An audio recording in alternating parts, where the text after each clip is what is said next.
I felt so grateful that that song was written, and it gave me a lot of wisdom that I've been appreciating. I hope that doesn't sound too full of myself. You almost did it. You almost got there, by the way.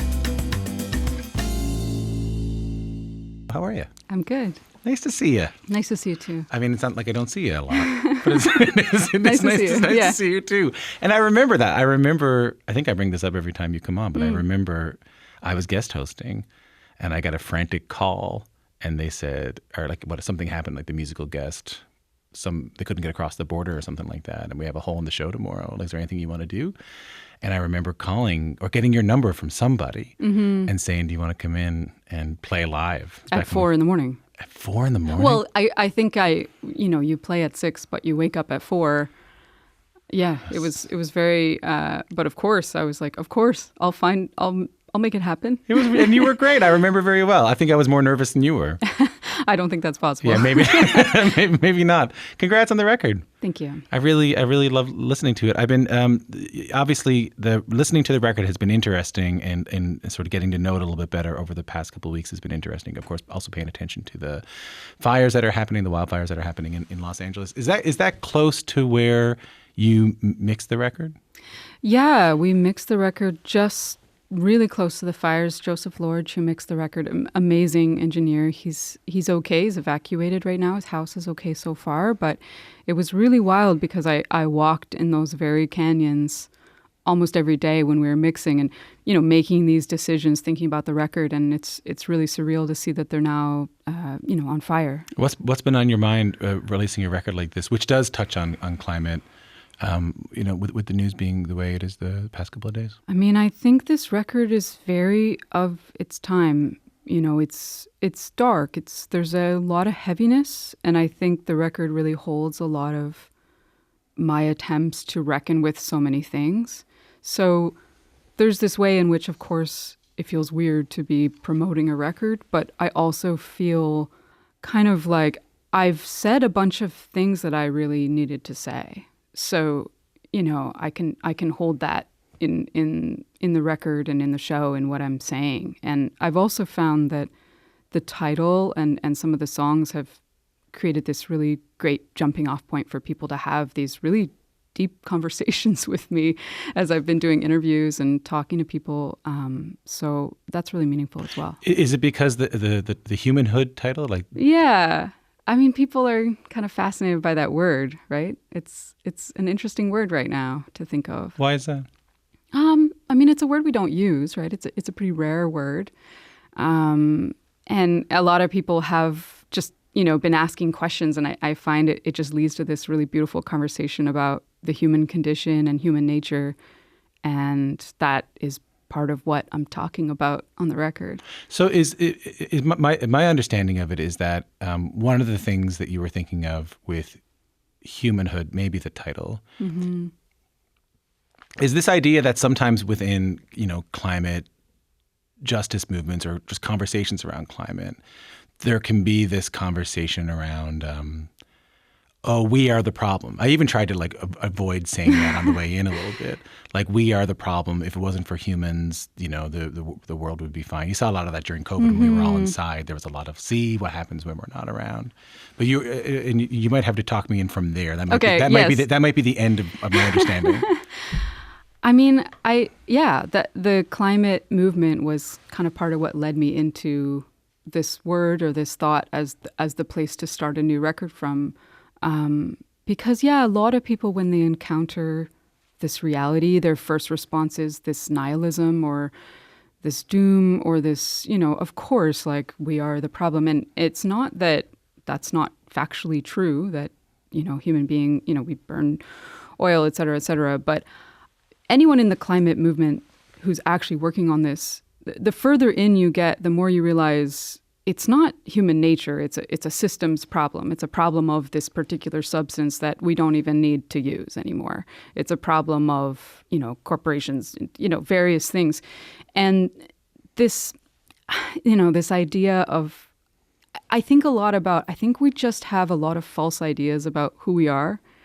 And, we are of this earth. We are biological, very earthbound beings. And yet we always seem to want to imagine that we're something that we're not, or we imagine that we're more invincible than we are, which is a huge problem. I think climate causes you to have to think deeply about vulnerability and loss and what all of this means. And, I think that was part of why I just wanted to put this word into the world and just kind of sit with it. And, and I also think by the same token, to really reflect on the human condition and what it is to be a person is also to reflect on darkness and the things that, are in us too. And I think it's such a big topic.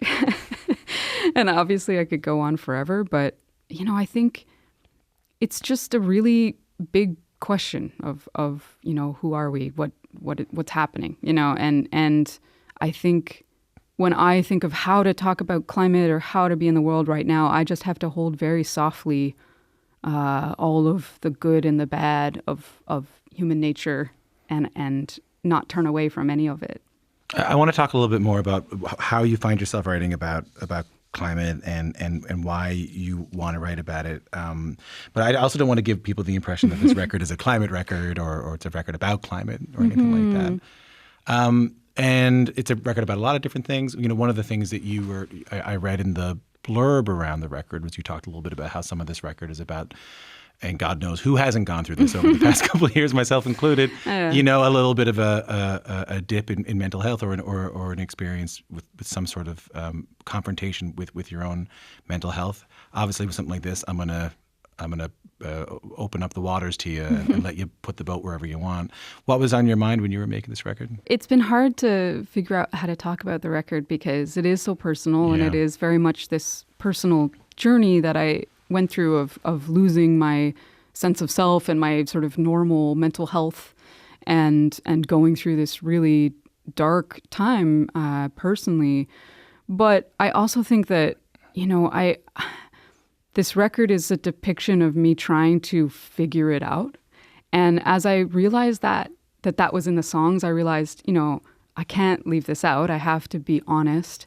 And then I also saw that there was this story in the record where it depicts like being in the shadow and then coming out of it too, and I felt that was really meaningful as a shape. And once I realized that was what I was doing, I realized that gave me direction in terms of the music and the arrangement and the story and the sort of A to B journey of the record. Like when you were in the depths of you refer to it as sort of depersonalization. Like when you were sort of in the depths of what you were dealing with, is that when were you writing through those parts, or is the record sort of in retrospect? No, I was writing then because I felt like I should, and depersonalization is basically just like a extreme dissociation where the same switch in your brain that causes you to have an out-of-body experience if you're in some sort of traumatic moment can just kind of get flipped on, and then you can't turn it off, and you can't really feel like yourself. There's nothing wrong with you. You're perfectly capable as a person, but you just can't feel normal. And it's the worst thing I've ever experienced. I don't recommend it. But yeah, I didn't know what to do. I of course had to write songs, or I had to try.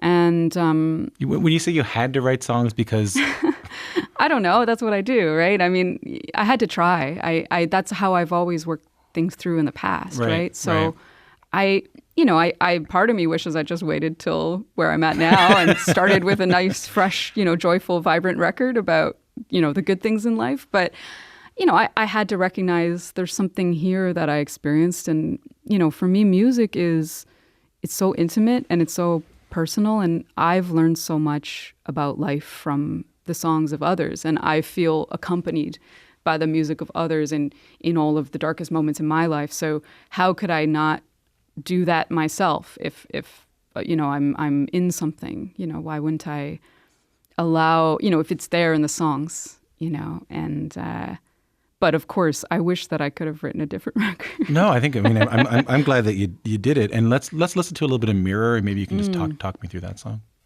The story was thick and you fell right through. It happened to me before it happened to you. I would put up your hands, your lips or your skin.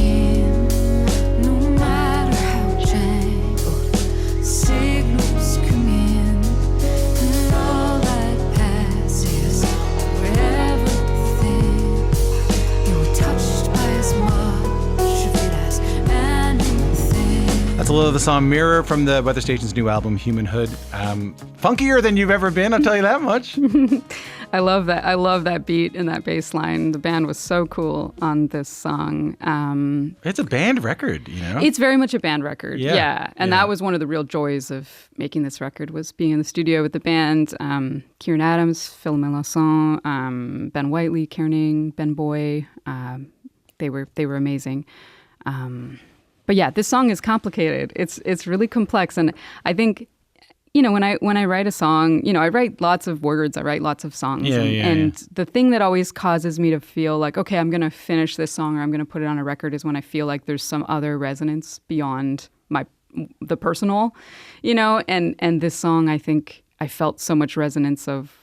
You know, I'm kind of talking in third person about someone else who's, you know, caught in this sort of story or ideology that has kind of buried them, and they can't feel, you know, and there's something about this idea of like your lips and your skin being like aerials with which to receive like the signals of the world that are coming in, the light that's falling, you know, literally from the sun. I sound insane. But you know, you're on the CBC, right? You know, this is not outside. You're not on Kay and Jackson's The Shark in the Morning. Like, this is, we welcome this sort of thing. I mean, that's what we're here to do. Right? Can I say it back to you to make sure I understand it though?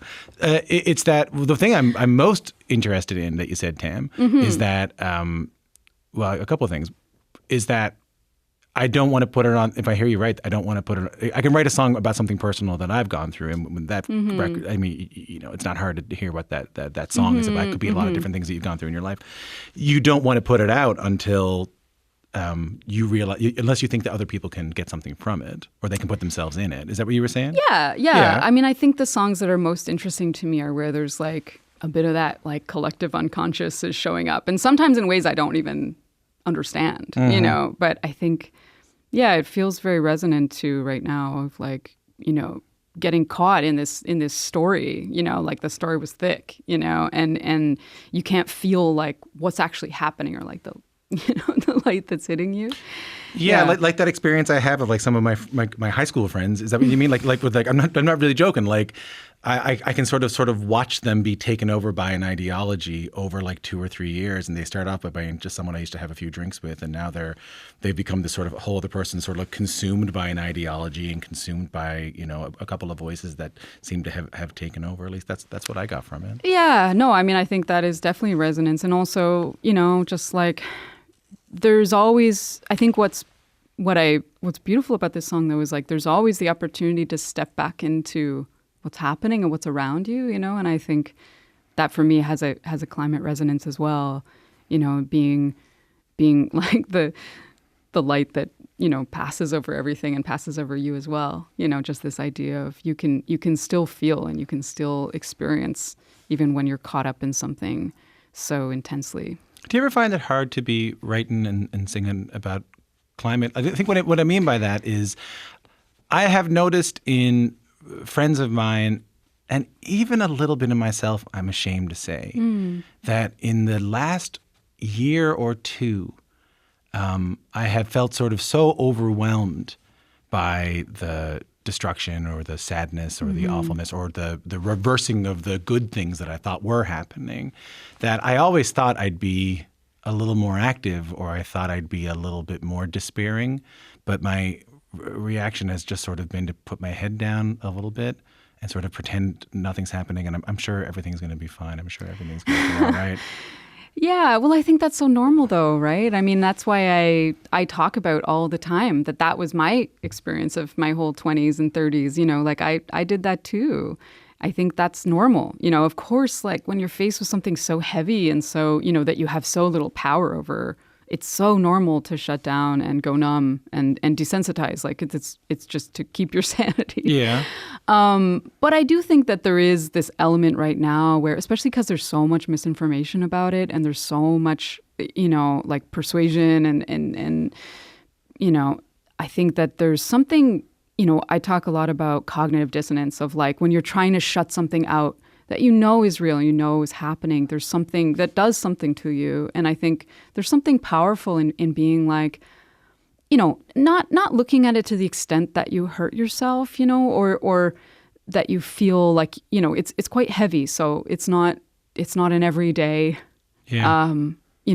thing to look at. But I think being able to look at it long enough to say, like, I don't want this to happen.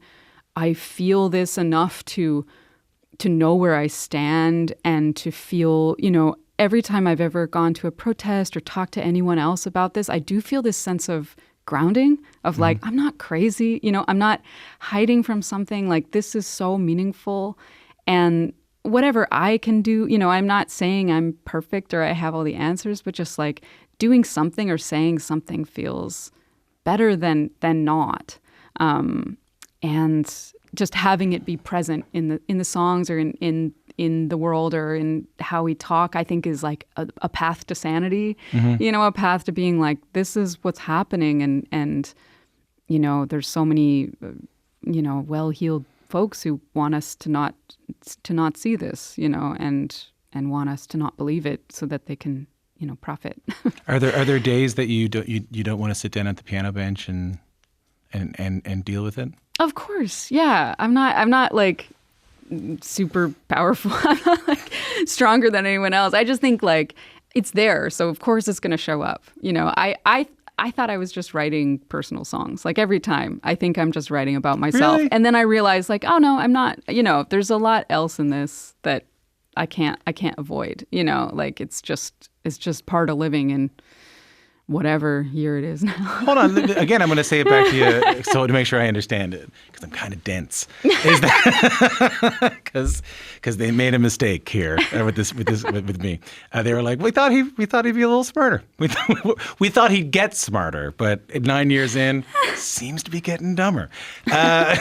Is that you sit down to write something personal about an emotion you're feeling or about something you might be going through with another person or something interpersonally, and it doesn't take or love, or I don't know. Yeah. It doesn't take long to sort of, you realize that everything you're writing is in some ways about climate because it's sort of this all-encompassing thing about all of us? I mean, I think it's all in there, right? It's what you're feeling. Yeah, of course. Yeah, I think I write personally. I write about what I think about. I write about what's going on in my heart. And of course, it's going to show up there because it's showing up all around me too, right?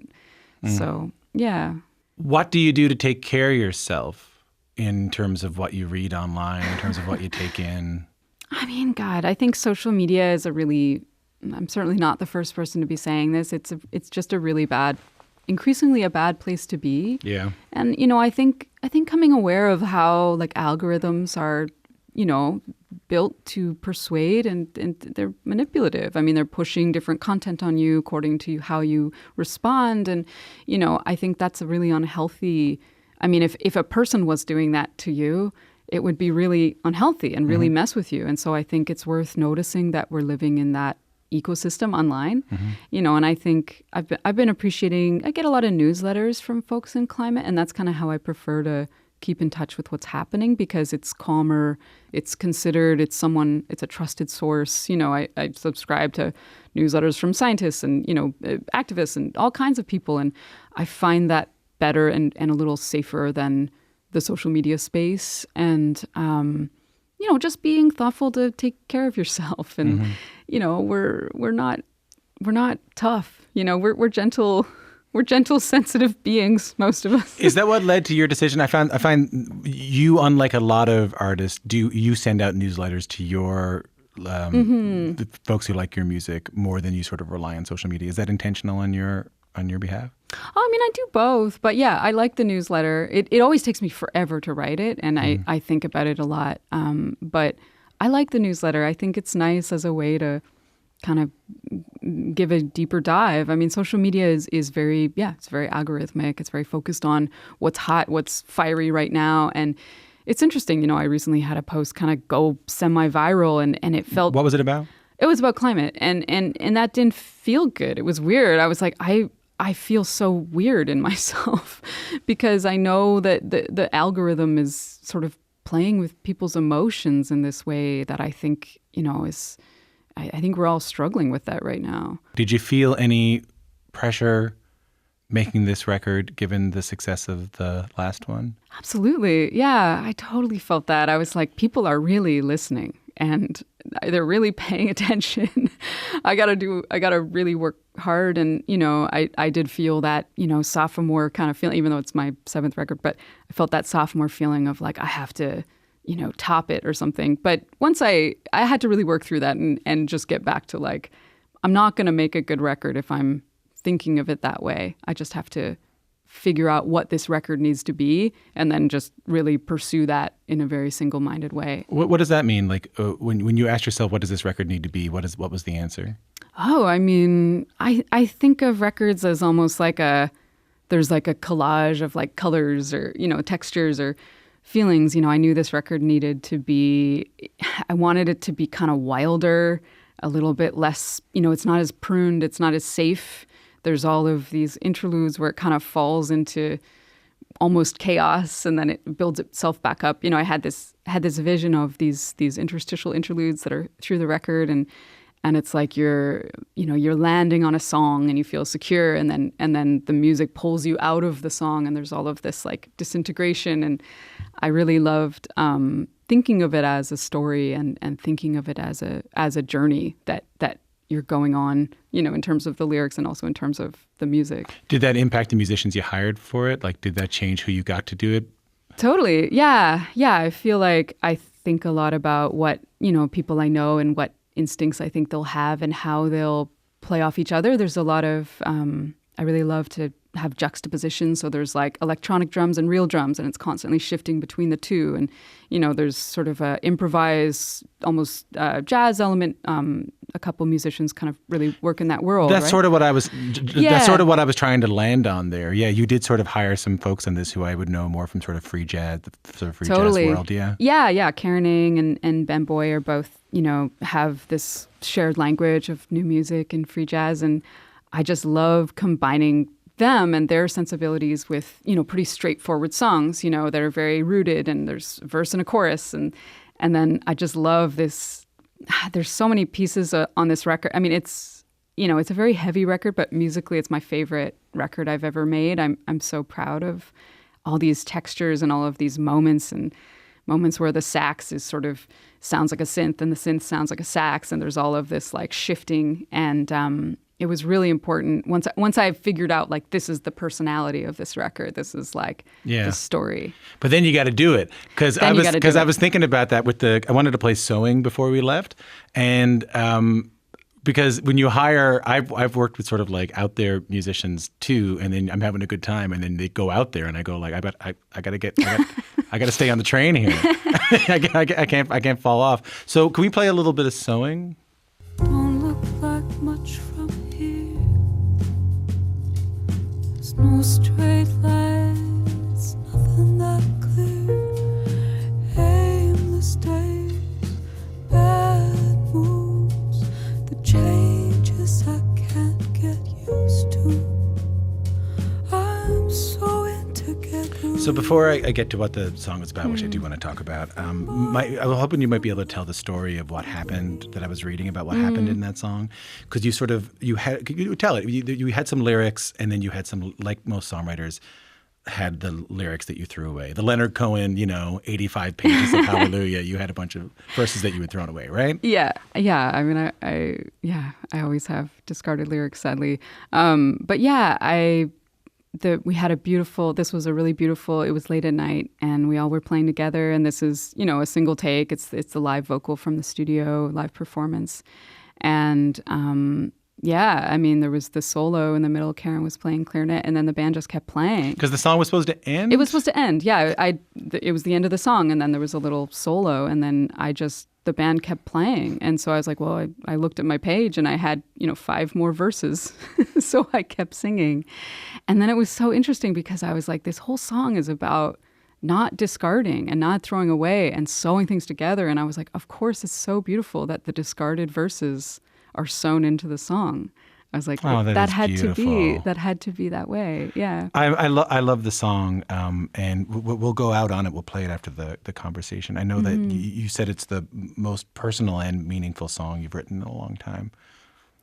Yeah. What does that mean, Tam? I mean, this song just appeared, and it was like a gift. You know, that metaphor, I talk about in the song this metaphor of the patchwork quilt, you know, of drawing things together that clash or maybe don't fit and sewing them together, and that sort of being the work of a life or of a day or of a relationship or of an hour, you know, and sort of not judging things for not being, the lines aren't straight and it's human made, you know, and that's sort of what life is. And I just couldn't believe that this metaphor just dropped out of the sky to me. And I felt like I wrote the song, and then the song was like, okay, here is your path forward. You know, this is what you need to do next. And it just felt very healing.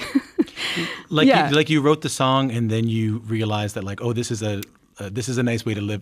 This is a way I could live my life. This is how to live life. Yeah, the song was like, here's what you need to know now. And then I feel like I've been returning to this song as sort of directions, you know, going forward. Even when I was making the album, I kept trying to cut out songs, and then I'd remind myself, like, I literally said, I'm going to include it.